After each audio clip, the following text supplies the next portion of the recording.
नमस्कार दोस्तों, आप देख रहे हैं रॉयल बुलेटिन। वोटर अधिकार यात्रा के दौरान केंद्रीय राज्य मंत्री जयंत चौधरी ने विपक्षी दलों पर करारा हमला बोला। अपने संबोधन में उन्होंने खासकर डीएम के नेताओं की मंशा पर सवाल खड़े किए और कहा कि कई मुद्दे केवल चुनावों तक सीमित होते हैं।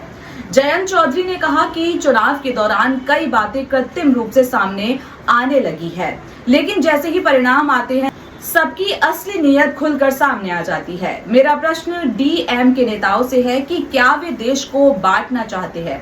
क्या वे हमारे बच्चों की उपेक्षा करना चाहते हैं जो अन्य राज्यों में पढ़ाई और काम करने जाते हैं? क्या वे भारत की संस्कृति, एकता और नागरिकता को कमजोर करना चाहते हैं? और क्या वे बिहार की जनता को अपमान कराना चाहते हैं? इन सब बातों के लिए उन्हें जवाबदेह ठहराया जाना चाहिए। उन्होंने कहा कि लोकतंत्र की सबसे बड़ी ताकत जनता है और बिहार की जनता किसी भी तरह के अपमान को सहन नहीं करेगी। इस दौरान उन्होंने जेल व्यवस्था और उसके उद्देश्य पर भी अपने विचार रखे।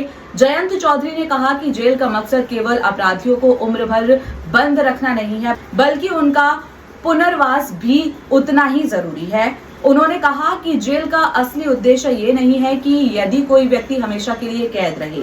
इसका असली मकसद ये है कि अपराधी को सजा में वापस लाया जाए, उसे आजीवन मिले और उसके सामने नई राह खोली जाए ताकि वह अपनी पुरानी गलतियों से आगे बढ़ सके। जयंत चौधरी ने कहा कि अगर समाज और सरकार मिलकर कैदियों के पुनर्वास की दिशा में काम करे तो अपराध दर में कमी आएगी और देश में एकता और विकास को और मजबूती मिलेगी। मैं तो पहले पूछना चाहता हूँ कि कौन से 6 साल के बच्चे ने जिसकी वोट बनी हो कान में जाके फूका कि जो नारा वो पार्लियामेंट में ले रहे थे विपक्ष के लोग। तो बहुत चीज़ें इसमें बनावटी हैं, चुनाव तक सीमित हैं। चुनाव का नतीजा खुल जाएगा, इनकी बोली पर ताला लग जाएगा।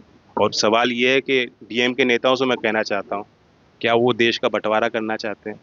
अपने आप को देश के दूसरे कोनों में जो राज्यों में हमारे बच्चे हैं उनसे बेहतर महसूस मानते हैं? भाषा को ही देश का आधार मानते हैं? भारत की सभ्यता, भारत की एकता, भारत की अखंडता, भारत की नागरिकता, भारत के नागरिक की देशभक्ति, उसे कुछ नहीं मानते? उसे तहस-नहस करना चाहते हैं? बिहार में जाके बिहारियों का अपमान करते हैं? जवाब उनको देना चाहिए। प्रचार की हम बात कर रहे थे कि अलग-अलग प्रयास हुए। जेल का उद्देश्य क्या होता है? ये नहीं होता कि जिसने कोई अपराध किया उसको हमेशा-हमेशा के लिए बंद रखो। उद्देश्य ये है कि आप उनको रीइंटीग्रेट करें, उनको समाज में उनको कैसे वापस स्थापित करना है, उनकी जीविका का क्या आधार हो सकता है।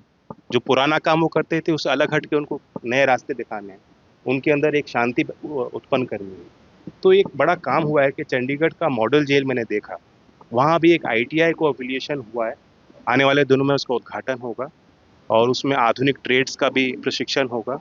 इसके बाद जो नेशनल स्किल सर्टिफिकेट है, जो वहाँ अभी इनमेट्स हैं उनको वो दिया जाएगा और उम्मीद है कि उसके बाद जब वो जेल से बाहर आएंगे तो उनको अच्छा जो उनके कौशल विकास उन्होंने प्राप्त किया है उस आधार पर उनको नौकरी मिलेगी। मैं समझता हूँ कि होम मिनिस्ट्री को इसे अडॉप्ट करना चाहिए, राज्यों को अडॉप्ट करना चाहिए, पूरे देश में इसको हमें स्केल पे ले जाना है। राजनीतिक हलचलों ने उनके इस बयान को डीएमके पर सीधा हमला माना जा रहा है। वहीं उनके जेल सुधार संबंधी विचार को समाज सुधार की दिशा में एक अहम पहल बताया जा रहा है। हर न्यूज अपडेट के लिए सब्सक्राइब करें रॉयल बुलेटिन, साथ ही वीडियो को शेयर करना ना भूलें।